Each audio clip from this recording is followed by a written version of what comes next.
Welcome to Commerce Access. I'm Renu. I'll teach you English for SSC CGL Mains. आज की इस video में मैं आपके साथ डिस्कस करने वाली हूँ कि मैं आपको किस तरीके से आपको पूरा कोर्स जितने भी टॉपिक्स आपके SSC CGL मेंस में आएंगे किस तरीके से मैं कंप्लीट करवाऊँगी और किस तरीके से आपको स्ट्रैटेजी बनानी है पूरे कोर्स की और किस तरीके से आपको सारा कोर्स एक साथ लेके चलना है और किस तरीके से आपको प्रिपेयर करना है अपने मेंस के लिए। ठीक है, मैं आपको बताऊंगी कि किस तरीके से क्वेश्चंस को अटेम्प्ट करते हैं। आप सबको मैं ऐसा सोचती हूँ, ऐसी होप करती हूँ कि आप लोगों को बेसिक नॉलेज होगी ही इंग्लिश की। अगर नहीं भी है तो आप मेरे साथ लर्न करेंगे, सीखेंगे। ठीक है, तो आज हम इस वीडियो में डिस्कस करने वाले हैं इंग्लिश का सिलेबस। प्लस मैं आपको बताने वाली हूँ कि किस तरीके से हम स्ट्रैटेजी बनाएंगे पूरे सिलेबस की। Okay fine, let's go for the syllabus. Okay, उससे पहले मैं आपको बताती चलूँ कि मैं रेनू आपके लिए यहाँ पे इंग्लिश का कोर्स फ्री ऑफ कॉस्ट दे रही हूँ। और जो सर यहाँ पर चैनल पहले से ही कंटिन्यू कर रहे हैं वो आपको JSO और AAO का कोर्स प्रोवाइड करवाएंगे। Okay, and that will be for free of cost. और जो उसका लिंक है आपको नीचे डिस्क्रिप्शन में मिल जाएगा। ठीक है, हम एक बारी जल्दी से इंग्लिश का सिलेबस पढ़ लेते हैं कि सिलेबस में एक्चुअली आता क्या क्या है। ठीक है, उसके बाद मैं आपको बताऊंगी कि किस तरीके से हम चीज़ों को डील करेंगे। Phrases and idioms, one word substitution, sentence correction, error spotting, fill in the blanks, spellings correction, reading comprehension, synonyms and antonyms, voices, narration, sentence rearrangement, sentence improvement and close test. ठीक है, ये सारे जो topics हैं ये सभी topics आपको prepare करने हैं through this months which you have in your pocket. Okay students, तो ठीक है, मैं आपको बताती हूँ हम किस तरीके से सारे ये टॉपिक्स को कवर करने वाले हैं। Phrases and idioms and one word substitution को हम साइमल्टेनियसली लेकर चलेंगे अपने बाकी टॉपिक्स के साथ। हम एक ही दिन में इन टॉपिक्स को कंप्लीट नहीं करेंगे। हम ये टॉपिक्स को एक एक क्लास बना लेंगे इनकी, तो हम इनको उसमें मेमोराइज करते हुए चलेंगे। और एक बात और, जो भी चीज़ मैं आपको यहाँ पर पढ़ाऊँगी आप लोग मतलब ट्राई कीजिएगा कि आप अपनी वो डेली लाइफ में उसका यूज़ और एप्लीकेशन स्टार्ट कर दें। जैसे मैं आपको फ्रेजेस एंड ईडियम सिखाती हूँ तो आप कहीं ना कहीं उस जो जहाँ पर भी आपको लगे कि ये ईडियम या फ्रेज फिट बैठता है तो आप वहाँ पर उसका यूज़ ज़रूर करेंगे अपनी नॉर्मल लाइफ में। Okay, similarly one word substitution का भी। ओके, और बाकी उसके बाद हम करेंगे ये सेंटेंस करेक्शन, एरर स्पॉटिंग, उसके बाद सेंटेंस इम्प्रूवमेंट। ये 3 टॉपिक हम एक के बाद एक करेंगे। ठीक है, इनका मतलब सीक्वेंस ये रहेगा। हम सबसे पहले करेंगे सेंटेंस करेक्शन, फिर करेंगे एरर स्पॉटिंग और उसके बाद करेंगे सेंटेंस इम्प्रूवमेंट। राइट, उसके बाद हम एक और टॉपिक है स्पेलिंग करेक्शन का। ये फिर हम नेक्स्ट टॉपिक करेंगे स्पेलिंग करेक्शन का, जो कि मैं चाहती हूँ साइमल्टेनियस भी लेकर चलूँ। और इसके लिए मैं एक स्पेसिफिक क्लास बनाऊँगी जिसमें मैं आपको बताऊँगी कि टिप्स जिससे आप स्पेलिंग्स को याद रख सकते हैं। Okay students, then we have synonyms and antonyms. Synonyms and antonyms के लिए मैं आपको बताऊँगी कि किस तरीके से आप लिस्ट प्रिपेयर करें। जब आप कोई भी क्वेश्चन पेपर करते हैं उसके साथ आप लिस्ट बनाते जाएं अपने सिनोनिम्स एंड एंटोनिम्स की, और उसके बाद उसको रोज़ रिवाइज करें और उसका एप्लीकेशन डालें अपनी डेली लाइफ में। देखिए स्टूडेंट्स, मैं आपको एक बात अभी बता देती हूँ। जिनको लगता है कि एक बारी वर्ड याद करने के बाद आप उसको डायरेक्ट एग्ज़ाम में दे सकते हैं, तो ये बहुत बड़ी गलतफहमी है और इसी की वजह से आप मात खा जाते हैं। ठीक है, अगर आप कोई भी वर्ड अपनी लाइफ में फ़र्स्ट टाइम पढ़ते हैं और उसको मेमोराइज़ करते हैं, वो तब तक ही आपके दिमाग में रहता है जब तक आपको वो वर्ड कहीं पे दिखता रहता है। और या फिर कुछ एक हफ्ते, मैक्सिमम मैं बता रही हूँ, 1 हफ्ते तक आपको वो वर्ड याद रहेगा।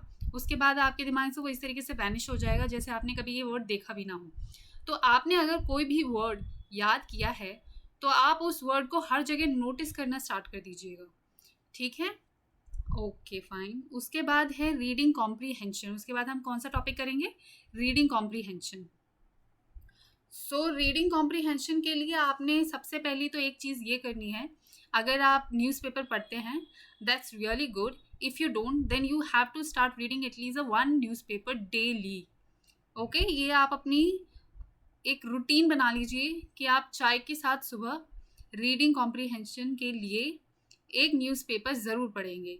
और उस आप में उसके एक पेज पर एडिटोरियल आता है हर एक न्यूज़पेपर में, आप वो एडिटोरियल ज़रूर पढ़ेंगे। फालतू की न्यूज़ पढ़ते रहिए लेकिन एडिटोरियल ज़रूर पढ़िए, ठीक है? तो एडिटोरियल पढ़ने से और समझने से आपको रीडिंग कॉम्प्रीहेंशन में बहुत ज़्यादा हेल्प मिलेगी। तो रीडिंग कॉम्प्रीहेंशन में मैं आपको सिखाऊंगी कि किस तरीके से आपको उस जो पैराग्राफ दिया गया है, पैसेज दिया गया है, उससे किस तरीके से डील करना है। आपको डायरेक्ट जाते ही वो पैराग्राफ पढ़ना स्टार्ट कर देना है, या फिर एक बार क्वेश्चंस पढ़ने हैं, या फिर क्वेश्चंस को अच्छे से मेमोराइज करके फिर आपको पैराग्राफ पढ़ना है। बहुत ज़्यादा कंफ्यूजिंग चीज़ें होती हैं वहाँ पर। तो फिर मैं आपको बताऊंगी कि किस तरीके से आपको कौन सी चीज़ को पहले डील करना है, करेक्ट? फिर हमारे पास है active voice, active and passive voice, direct and indirect speech. Fine.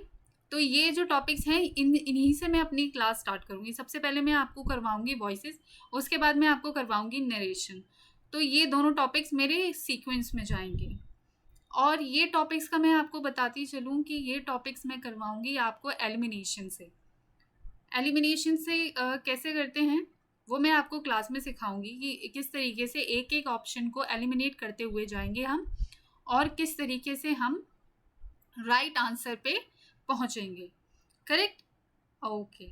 फिर नेक्स्ट है हमारा जो टॉपिक मैं करवाऊंगी आपको, वो है सेंटेंस रीअरेंजमेंट, ठीक है? सेंटेंस रीअरेंजमेंट में ये होता है कि आपको PQRS की फॉर्म दी होती है क्वेश्चन पेपर में, और क्वेश्चन पेपर में आपको उन फॉर्म PQRS सेंटेंसेस से एक स्टोरी बनानी होती है। उन सभी सेंटेंसेस को वाइंड अप करके या SSC को आपको सबमिट करना होता है।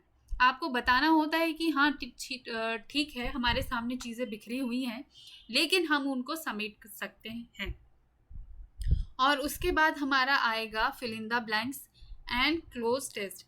ये दोनों टॉपिक्स मैं आपको सीक्वेंस में करवाऊंगी। पहले फिल इन द ब्लैंक्स करवाऊंगी, उसके बाद मैं आपको क्लोज टेस्ट करवाऊंगी, क्योंकि ये टॉपिक्स ऐसे हैं कि आप जितने ज़्यादा प्रैक्टिस कर लेंगे उतना ही ज़्यादा आपकी चांसेस रहेगी कि आप वहाँ पेपर में जाके राइट अटेम्प्ट कर सकें। ओके, तो मैंने आपको बता दिया क्या सीक्वेंस में मैं आपको सारा सिलेबस कंप्लीट करवाऊंगी। तो मेरी जो क्लास स्टार्ट होगी वो होगी वॉइसेस एंड नरेशन से। मैं आपको प्रीवियस ईयर क्वेश्चंस भी करवाऊंगी और फ्रेश क्वेश्चंस भी करवाऊंगी। तो बेसिकली मेरे कोर्स में रहेगा कि मैं आपको कितने ज़्यादा से ज़्यादा नंबर ऑफ क्वेश्चंस को प्रैक्टिस करवाऊँ, क्योंकि ये है बच्चों का, मैंने ये देखा है कि सभी लोग ग्रामर को मगअप कर लेते हैं पर उसकी एप्लीकेशन नहीं जानते हैं। जब क्वेश्चन आता है रियलिटी में आपके सामने तो आपको समझ नहीं आता कि हम उस क्वेश्चन के साथ अपनी ग्रामर को लेके किस तरीके से डील करें। तो मैं आपको बताऊंगी कि ठीक है, हमको ग्रामर आती है या नहीं भी आती है तो मैं आपको ग्रामर उसके साथ साथ सिखाती चलूँगी, और मैं आपको बताऊंगी उस ग्रामर को हम किस तरीके से राइट वे में अपना यूज़ कर सकें अपने क्वेश्चन पेपर में। देखिए, हमारा जो फाइनल मोटो है वो है इस एग्ज़ाम को क्लियर करना, ना कि शेक्सपियर बन जाना, ठीक है? खैर, शेक्सपियर की इंग्लिश बहुत अच्छी नहीं थी, लेकिन आपको शेक्सपियर नहीं बनना है तो आपको इंग्लिश सीख कर इस क्वेश्चन पेपर को क्रैक करना है। Fine, okay. सो हम एक बार ये भी देख लेते हैं कि कौन सा टॉपिक कितना वेटेज रखता है। रीडिंग कॉम्प्रीहेंशन आपको रखता है 25 to 30 क्वेश्चंस, जो कि उतना ही मार्क्स का होता है क्योंकि हमारा जो पेपर है वो है 200 मार्क्स का। 200 मार्क्स का है और 200 ही क्वेश्चंस हैं आपके वहाँ पर। तो हर एक क्वेश्चन जो है 1 मार्क कैरी करता है। अगर आपके रीडिंग कॉम्प्रीहेंशन से 30 क्वेश्चन आते हैं, it means reading comprehension carries how many marks? It carries 30 marks. तो रीडिंग कॉम्प्रीहेंशन ऐसा टॉपिक है जो SSC हर एक स्टूडेंट को चाहता है स्कोर करवाना। तो ठीक है, क्योंकि बाकी टॉपिक्स तो ऐसे हैं जो आपको याद करके जाने हैं, समझ कर जाने हैं, लेकिन रीडिंग कॉम्प्रीहेंशन ऐसा है कि आपको स्क्रीन पे सब कुछ दिया हुआ है, आपको सिर्फ अपना मेंटल प्रेशर साइड में रखते हुए एग्जाम टाइम में बस इसको करेक्टली अटेम्प्ट करना है। जो मैं आपको सिखाऊंगी, जब मैं आपको सिखाऊंगी ये सब डील करना, तो आप देखना कि रीडिंग कॉम्प्रीहेंशन में तो आप कभी गलत कर ही नहीं सकते। ठीक है, आप मेरे साथ अगर स्टार्टिंग से एंड तक इस पूरे कोर्स में बने रहते हैं, मैं आपको गारंटी देती हूँ कि आपको विद इन अ वीक और विद इन अ 15 डेज आपको अपनी जो अटेम्प्ट करते हैं क्वेश्चन को, उसकी वे में इम्प्रूवमेंट नज़र आएगा। मैं आपको फ्लो चार्ट्स बनवाऊंगी कि किस तरीके से हर चीज़ को पहले जाके डील करना है। आप जाते ही कुछ भी मतलब पढ़ते ही एकदम क्वेश्चन आंसर क्वेश्चंस को टिक करना या फिर एकदम घबरा कर कुछ भी करने नहीं लग जाएंगे। आपके पास एक सिस्टमैटिक वे में प्रोटोकॉल होगा हर क्वेश्चन को अटेम्प्ट करने के लिए। हाँ, ये शायद आपको थोड़ा टाइम ले सकता है, लेकिन आप उसी वे में बार बार क्वेश्चंस करते रहेंगे तो वो आपकी इजीली हैबिट में आ जाएगा, और एक बारी हैबिट में आ गया तो फिर आपको कोई नहीं रोक सकता। ठीक है, ठीक है। फिर नेक्स्ट हमारा टॉपिक है parajumbles which carries 21 to 23 marks. और हर एक मार्क, मैं आपको बताती हूँ, हर एक मार्क कितना ज़्यादा कीमती है एसएससी के लिए, ये तो मेरे ख्याल से आप सबको ही पता है। एसएससी का एग्ज़ाम क्लियर कर लेना, जॉइनिंग पा लेना, इट्स नॉट इजी। आप एक बार को चांद पे पहुँच सकते हो, लेकिन एसएससी का एग्ज़ाम का आपको कोई भी गारंटी नहीं है। लेकिन मैं आपको बताती हूँ कि आप इंग्लिश में मेरे साथ जुड़े रहोगे तो आपको बहुत अच्छा स्कोर करवा सकती हूँ मैं। Okay, next topic is synonyms and antonyms which carry 7 to 8 marks. Okay, बीच में टॉपिक छूट गया है, वो है डायरेक्ट एंड इनडायरेक्ट स्पीच, जो कि 23 to 25 मार्क्स कैरी करता है। ओके, नेक्स्ट टॉपिक है हमारा idioms and phrases which carries 4 to 5 marks. Sentence improvement 20 to 22 marks. Active passive voice 20 to 22 marks. Close test 20 to 25 marks. One word substitution 8 to 10 marks. Then error spotting 20 marks. Correct spelling 3 to 4 marks. Fill in the blanks 5 to 6 and miscellaneous 9 to 10. Okay. इसमें मैं आपको एक और चीज़ बता दूं, जो हम correct spelling जो है उसके लिए हम इसको लिख कर प्रैक्टिस करेंगे। फाइन, मैं आपको बताऊंगी कि किस तरीके से आपको लिस्ट बनानी है, किस तरीके से आपको लिस्ट प्रिपेयर करनी है अलग अलग वर्ड्स की। और बहुत ज़्यादा लिस्ट नहीं होंगी, डोंट वरी। ऐसा नहीं है कि मैं आपको 20-25 लिस्ट बनवा दी, आपको 3 लिस्ट बनानी होंगी। तो उन 3 लिस्ट को मैं आपको बताऊंगी कि कौन कौन सी लिस्ट होंगी, किस तरीके से आपको लिस्ट बनानी है, और उसको किस तरीके से रोज़ रिवाइज करते हुए अपनी डेली लाइफ में वो वर्ड्स को यूज़ करते हुए हम उसको परमानेंट अपने ब्रेन में रखेंगे। फाइन, इससे आपकी एक तो अच्छी वोकैब हो जाएगी, जब आप बोलेंगे तो इम्प्रेसिव इंग्लिश भी बोलना स्टार्ट कर सकते हैं आप इसके साथ। तो एक और चीज़ है कि आप प्लीज़ इंग्लिश को हवा नहीं बनाइए। भूत बना के लोगों ने इंग्लिश को अपने सर पे रख लिया है, और जब भी हम कोई भी चीज़ अपने सर पे चढ़ा लेते हैं वो फिर हमें तंग करने लग जाती है। इसीलिए अपने अगर सर पे आपने भूत बना के इंग्लिश को रखा हुआ है तो प्लीज़ उसे नीचे उतार कर खड़ा कर दीजिए, और वो उसी दिन, मैं आपको गारंटी करती हूँ, उसी दिन आपकी बात सुनने लग जाएगी। ठीक है, तो मैं ऐसा होप करती हूँ कि आप लोग मेरे साथ जुड़ेंगे और मेरी जो क्लास है वो स्टार्टिंग से एंड तक देखेंगे। देखिए, आप कोई भी कोर्स को स्टार्ट करते हैं और उसको बीच में छोड़ के चले जाते हैं तो आपको उस चीज़ का फ़ायदा नहीं मिलता। ठीक है, तो आप मेरे साथ स्टार्टिंग से जुड़ जाइए और एंड तक रहिए। मैं आपको एक क्वेश्चन बैंक भी प्रोवाइड करवाऊंगी जिसमें आपको हर एक टॉपिक के फ्रेश क्वेश्चंस मिलेंगे, और वो आपको डिस्क्रिप्शन बॉक्स में उसका लिंक दे दिया जाएगा कहाँ पे आपको वो परचेज कर सकते हैं।